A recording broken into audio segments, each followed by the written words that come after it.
Hello everybody, this is the Penalty Channel, and today I'm doing a review of episode 9 of Knightfall. So let's go over this journey together and have some fun, okay? You know, discuss this, tell me your points off. It starts off when you see the King of France and his ambassador, his main advisor, walking in a camp for mercenaries, and he's telling the king, like, these mercenaries are just as trained as the Templars, but they fight dirty, and then he's like, oh, the Templars fight dirty too.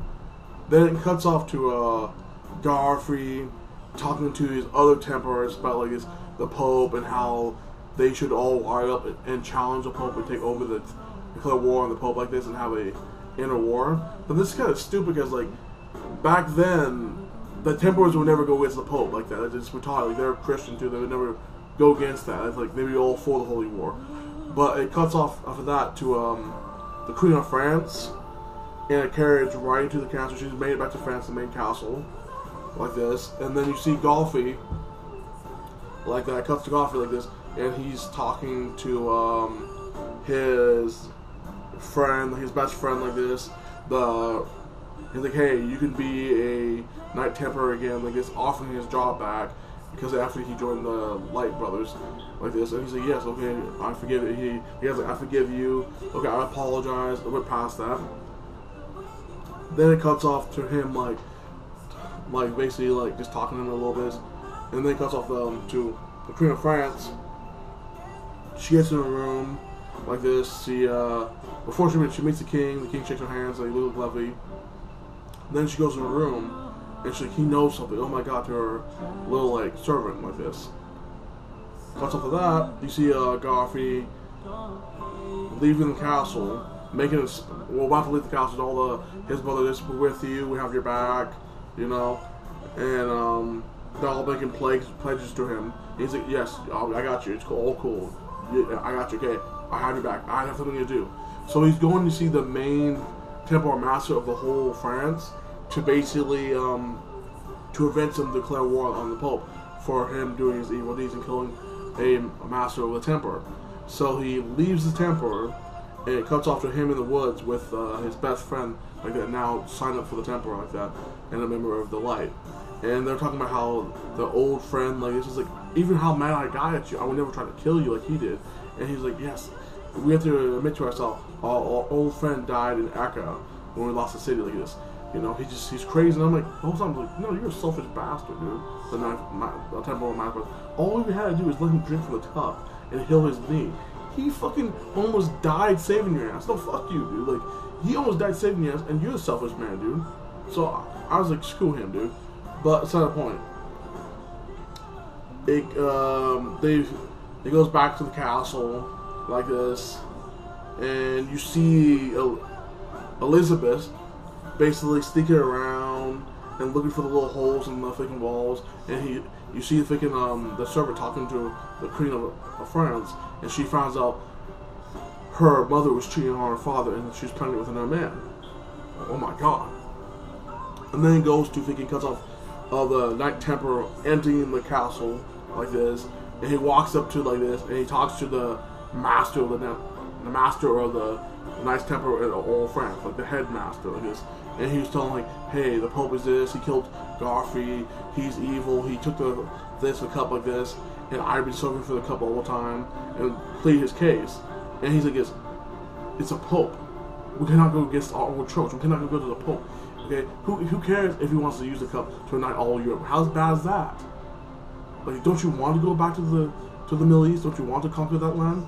And he's like, I want to, but not anymore. I just want peace like this. And he's like, that's what Muslims do like this. He's like, oh my God, he's right. He's right about you. He's like, please, ascend the thing. I don't want to do this to you. You have an arrest warrant on you. Please ascend it. And he's like, no, I will not. I will go through trial. He's like, okay, bring him in. And you see the Pope come in like a gangster and like this. And they're arrest him. He gets arrested. Like that.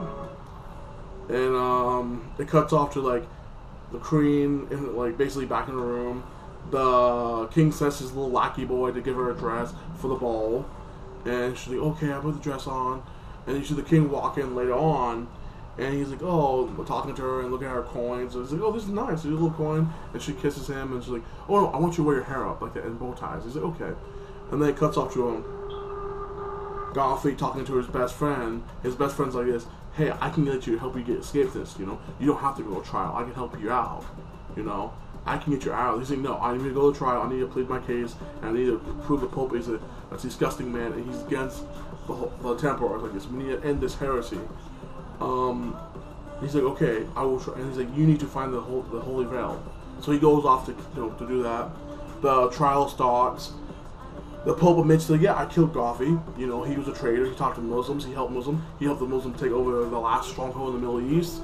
And the freaking Master of the Temple was like, yes, Godfrey did help him, but we're gonna lose the city no matter what. He didn't save people. And then all the other temples were like, oh my god, like this. And then like he's talking about how the Pope did this. The Pope all admits other thing. And then he gets to the main point. He's like, no, he's like, on your honor? You're saying to the Godfrey? He's like, what honor?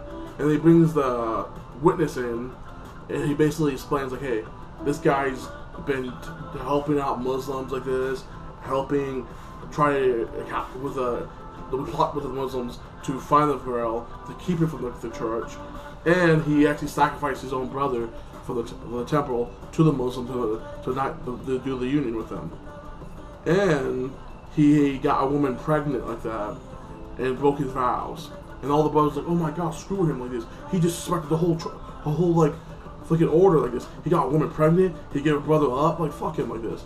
And he's like, no. He's like, he doesn't know what he's talking about. And then he's like this, he beat me for no good reason.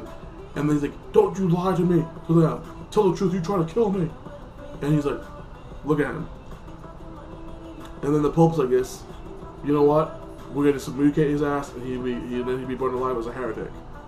And he punches his friend in the face, his ex-friend in the face, like that.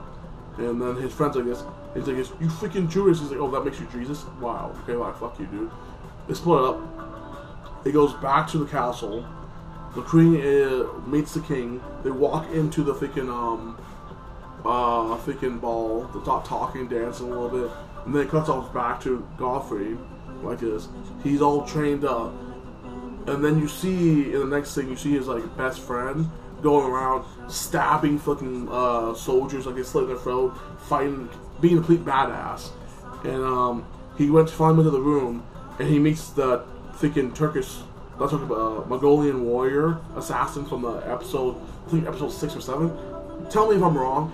Episode 6 or 7, when the one king of prince of Spain like that died. But yeah, they have an epic fight back in forest, and then she sees the tattoo he has on his arm.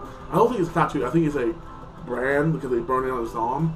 And she's like, oh, you're part of the Warrior Lights, okay. And like, she's able to defeat him, takes the cup, escapes. He tells the brothers like that about the whole thing. They go searching for her. They can't find him. The Pope is doing the excommunicated. They throw the lights down, and then like one of the soldiers gets Pope. We lost the freaking veil, and we lost the holy cup, the holy cup like this. And then like this woman wants to talk to you. Well, she's like, hey, I have to tell you about Godfrey, and if I tell you this about the cup, you have to let him go. He's like, okay. You don't know what she tells him, but I'm gonna tell you my theory at the end. But he decided to stop the excommunication and to let him go, like to have his freedom. No, to let him go basically, and he's all chained up still. Then he cuts off to the king's ball. And the king's like this. He's like, hey, someone the servant in. He's dancing with his girl, and he's like, you know what? The one we love the most backstabs us. He walks away. He brings the servant of the queen in, stop beating the shit out of her, and like he's like, this is the poison she has. Why did you try to poison my baby and my queen? And the queen like breaks down. Like, I tried to poison our child. I don't want you to kill her. Please let her go. He's like, okay, I'll let you go. Like this. And then when she walks in the hall, the king comes out the other way. He's like, you think I'll ever let you go? You're my property, bitch, okay? You're not going anywhere. And then he's in there. She grabs onto the freaking crane and the thing. She's like, take her to her room and got her. And then her daughter hugs the dad like this. And she's like, Elizabeth, don't trust him. He's an evil bastard. He doesn't care about you. And he's like, and he hugs his daughter like this, and his daughter has his back. And I'm like, yeah, you have your father's back. Your mother was a whore. I was like, fuck her, dude. You know? She was cheating her dad. She had a bastard child. And back then, he could have actually had it burnt or killed like that. And then that ends that part, you know. You see Joffrey like tied up, and then you see his like former best friend walking, the one who got wounded for him. He's like, "You talk about my suffering, and you said you understand me.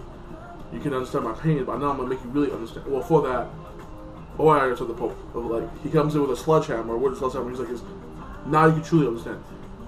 Slams the sledgehammer right into the guy's leg, snapping it, like breaking his like I think kneecap, and like Joffrey's like screaming in pain. He's like, "Now we even, fucker."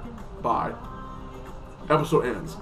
I can't wait to the next episode of the season finale.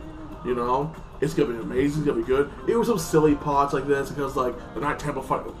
I was happy in the most of the Knight Templar wasn't down for that shit fighting as a Pope. Plus, I think next season you might see if it's the fall of the Templars like this and they do eventually go on Europe destroying them. One of the same heavy of the Knight Templars in history is they went to Scotland like this, and they helped the Scottish Crown defeat the English Crown. But that's not the point. I give this episode a good solid 7. It was a good episode, good action. I can't wait till next week, the season finale. I will be back for season 2, and I'm gonna be reviewing Krypton when it comes out in March. So subscribe to me, comment, and like, okay? And you have a blessing day. Tell me what you thought of that episode. Do you think it was silly about a lot of the Knight Templars? Like, yes, we go against a Pope, and you think the king did the right thing about his wife? You have a blessing day.